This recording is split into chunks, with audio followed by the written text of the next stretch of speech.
عليكم ورحمة الله. Alhamdulillah that we have good air. Alhamdulillah. بسم الله الرحمن الرحيم. لا حول ولا قوة إلا بالله العلي العظيم.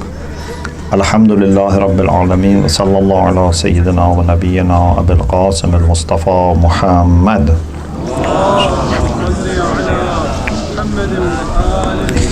وآله الطيبين الطاهرين لا سيما بقية الله في الأراضين أجل الله تعالى فرجه الشريف وجعلنا من أعوانه وأنصاره.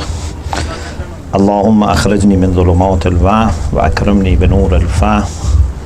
اللهم افتح علينا أبواب رحمتك وانشر علينا خزائن علومك برحمتك يا أرحم الراحمين. In the morning I was planning to share with you some hadith about Mubahatha, but there was no time, so I thought now it's good time to share those hadiths about Mubahatha, and you would see that it is not just a technique for learning, although it is very helpful for learning, but it is very much part of our way of life, Islamic way of life, very much part of our social wilaya, and something that Ahlul Bayt very much expect from everyone. So please say salawat.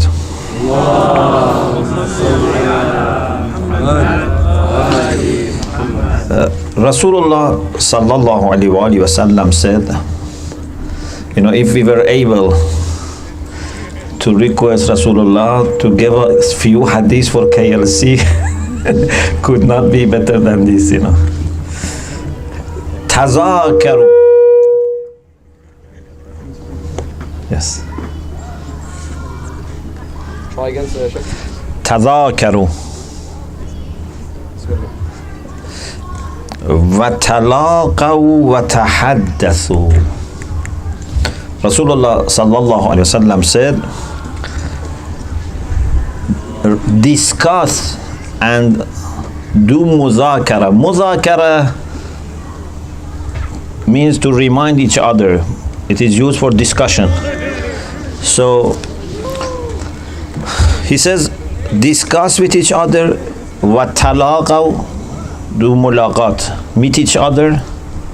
وتحدثوا, speak to each other. So this is part of our way of life, part of faith,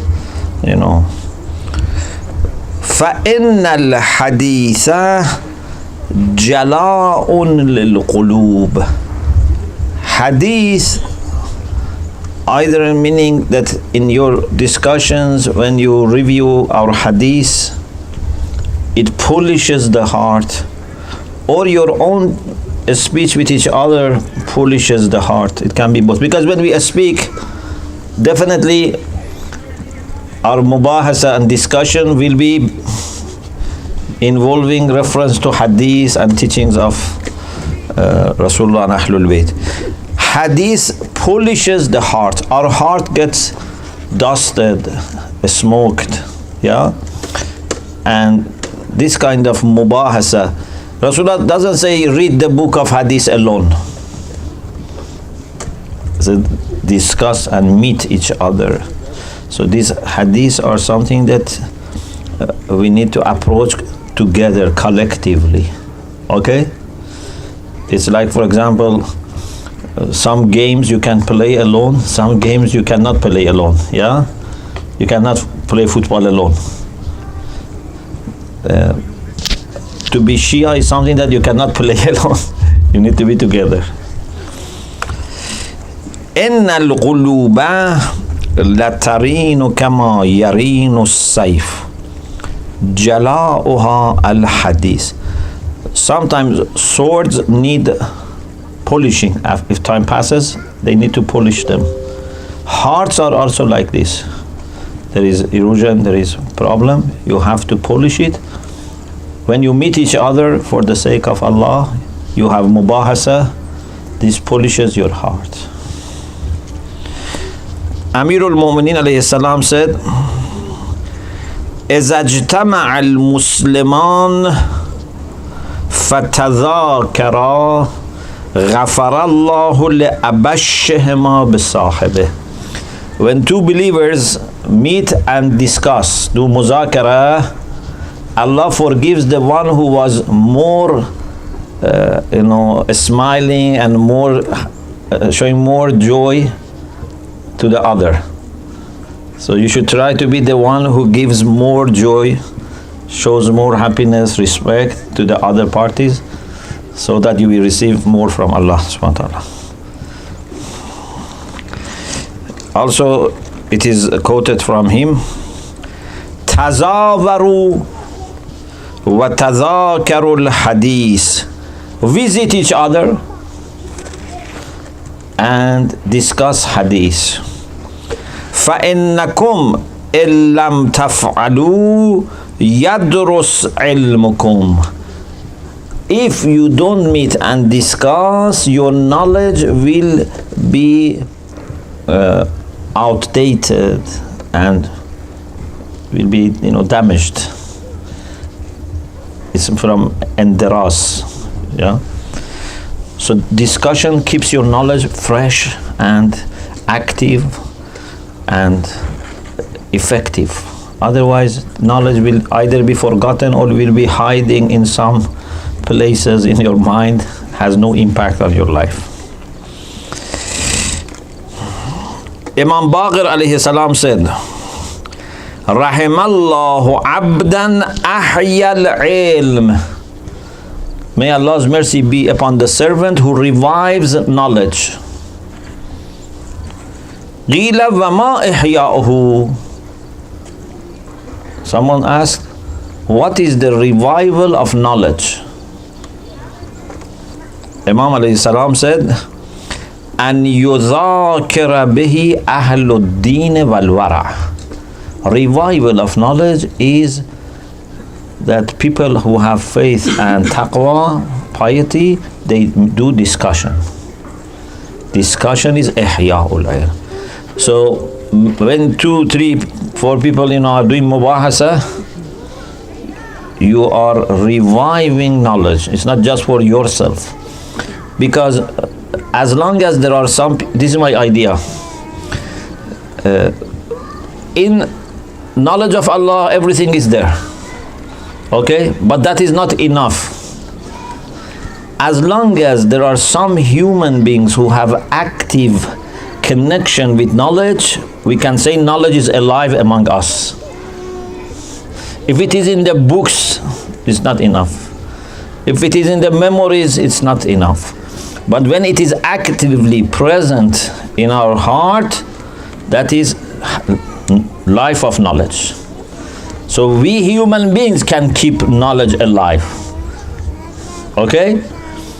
And when we do mubahatha, we give life to knowledge. Yes? Is this knowledge you're talking about that's in the heart experiential knowledge or abstract and conceptual knowledge? It's a knowledge that certainly has either practical implications directly or indirectly. So it should be something that related to our spirituality, our being a better human being. Not something that has no impact on our life. So knowledge of human virtue, patience. Yeah. That's in somebody's heart. Thank you. Ahsantum. Thank you. Thank you very much. Jazakumullah khair.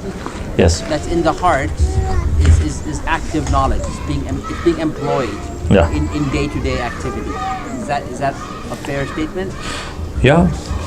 Any useful knowledge, any true knowledge, anything which comes from Allah and the Ahlul Bayt for our better, situation, this is what we mean. But if it is a knowledge that whether I know or not doesn't have any impact, no.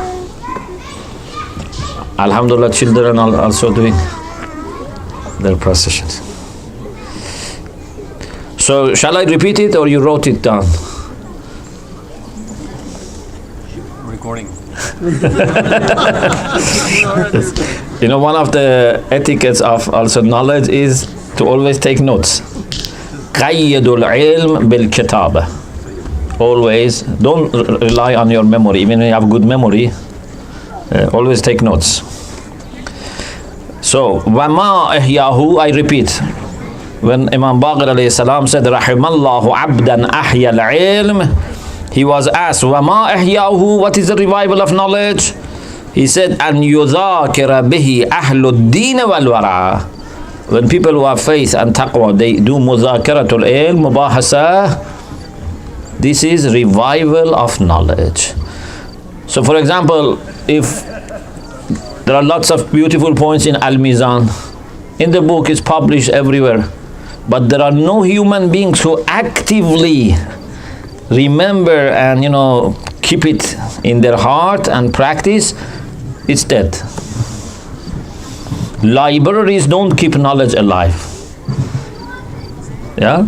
It's good, but they don't keep it alive. Pardon? Yeah, exactly. So they are good for reference, but human beings keep knowledge alive. Imam Baqir alayhi salam also said, تذاكروا العلم دراسة.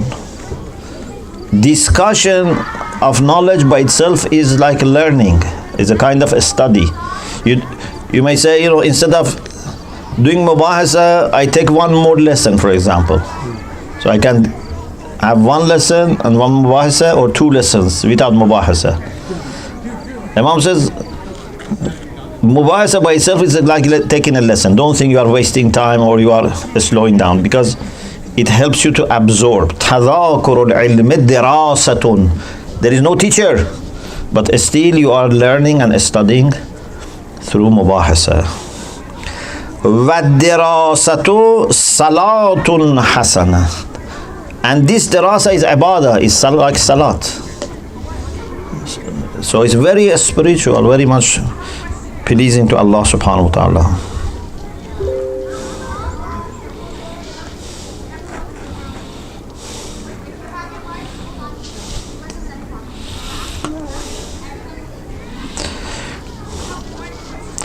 Imam Sadiq alayhi salam also said, Dirasatul ilm liqahul ma'rifah. Liqah means fertilization. You know, sometimes there are trees, but because there is no fertilization, they don't bear fruits. You know, one of the tasks of bees or some birds is that they help with fertilization, or wind helps, yeah? Quran says riyah or lawaqih, means they help with fertilization. Mubahatha helps with fertilization of ma'rifah. So you need other people to help you so that ma'rifah grows in your mind and heart and bear fruit, inshallah, bears fruits. So I wanted to share with you these, which are sample of hadith about Mubahatha. As you see, is something that is very highly regarded, emphasized on, is a requirement of faith and taqwa, is a requirement of revival of knowledge, and very spiritual is salat, is like salat. And also one element that I wanted to mention in the morning, there was no time, is that in Mubahatha also you have opportunity to fight your ego. Yeah? Otherwise, there is also a chance that ego may come in. For example, you know, sometimes you realize you made a mistake. Your ego says, you know, carry on, don't accept that you made a mistake, you know. Maybe the other person understands, maybe the other person doesn't understand, but Allah knows. So if you make mistake, don't insist on your mistake. Yeah? And in this way you may confuse the other person, or at least you are doing something which is not honest. Or for example, don't do Mubahatha in order to show your talents or etc. It's all a humble and honest attempt for learning. and sharing. Yeah, so it should be with sincerity. And if in every time you do mubahatha you remain humble and honest, then little by little this will inshallah be settled in your heart. So it's very important exercise to remain sincere, humble. Maybe you better understand than your partners, but keep humble. Yeah, don't underestimate them. Of course, it's always better to do mubahatha if possible with people who are better than you in understanding. Yeah, but sometimes you feel responsible to help people who are maybe facing difficulties. This is also a charity that you help people. I know some of KLC members, they have done mubahatha several times to help people to run their mubahatha. This is by itself very good. So this is also one element. And also, if spouses can help each other, sometimes they can do mubahatha with each other, sometimes maybe they do mubahatha with others. So if husband can help his wife to do mubahatha, wife can help husband to do mubahatha, this is also a service, this is contribution to doing something good. Yeah, if I help someone in going for example learning or ziyarah or charity, I am also rewarded. So if you help each other, it will be great also service to help each other. And when our children see that father is studying, mother is studying, then they will pick up and they will be interested in also studying. So this is also what I wanted to say in the morning. If you have any questions, please let me know. Otherwise,